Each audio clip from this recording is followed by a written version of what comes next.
Hello all, welcome to Edukemy. Myself Rahul.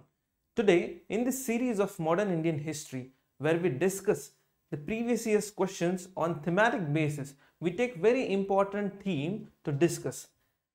That is changes and impact brought by British rule in Indian polity, administration and the society. Now what are the different aspects of this particular topic? So if we take the constitutional development at first, so we have the Regulating Acts of 1773, the Pitt's India Act, the various Charters Act.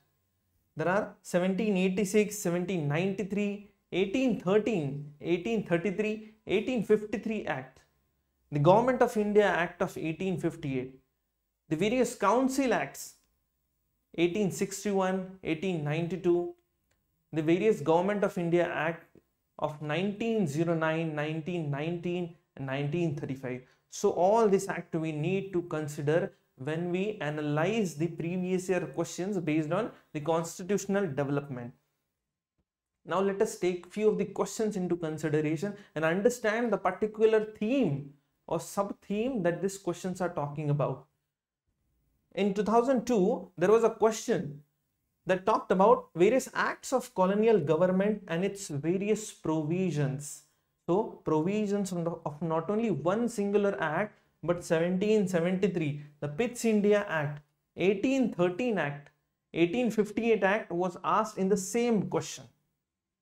Now when we come to the 2002 question on acts of colonial government and its provision, again you notice that in all this question, even in the question asked in 2003, the question focuses on acts of colonial government and its important provisions. Whether it is Charter Act of 1833, 1858, 1813, everywhere the question is asking you about the various provisions, the special feature of that particular act.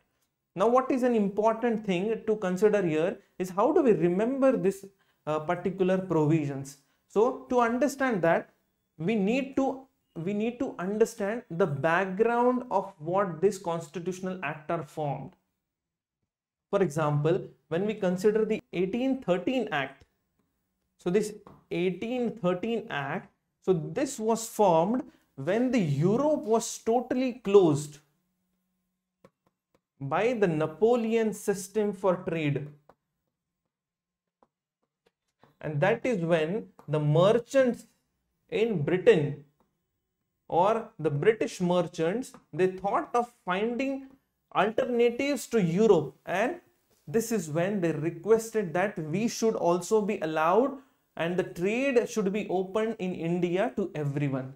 And so you see the developments in 1813 Act and similarly the 1833 Act.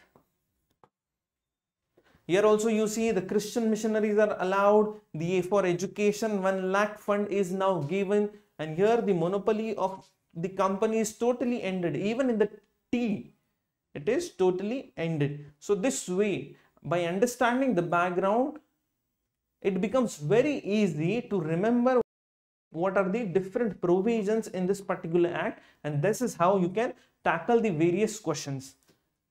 Now taking this forward, we also have this kind of questions that have appeared in 2005, 6 and 14. Again you see the various colonial acts, the acts of colonial government and its provisions, changes in administration. Again, acts of colonial government and its provisions. Similarly in 14 also, the objectives and provisions of Act of 1858 that was asked. Even if you go to 2018, 19 and 21 question, the acts of colonial government and its important provisions are asked. So various provisions related to diarchy, as diarchy was introduced in the provinces in 1919 and it was abolished in the 1935 Act. So this way you can remember a few important provisions that are part of this important Government of India Act 1919, 1935. Take few of the important aspects, for example, the voting rights, the power of governors, the bicameral legislature, the important features in the provinces. So this way by understanding the aspect, you can compare the 1919-1935 Act, and this way you can remember the constitutional development and its important provisions, and this questions will then become very easy for you to understand. Now, talking about the changes and impact brought by British rule in Indian society. So important aspect of society are the various civil services provisions, the army, police service, judiciary, socio-cultural policy, and the development of education during the British rule in India. Now, what are the different aspects of question that have been asked? So even in 1997 and 2002, you see the development in terms of education system that was given to India was asked.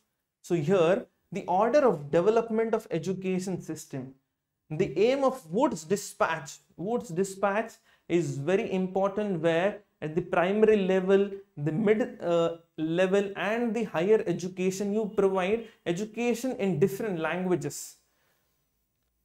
Changes of judiciary by the British.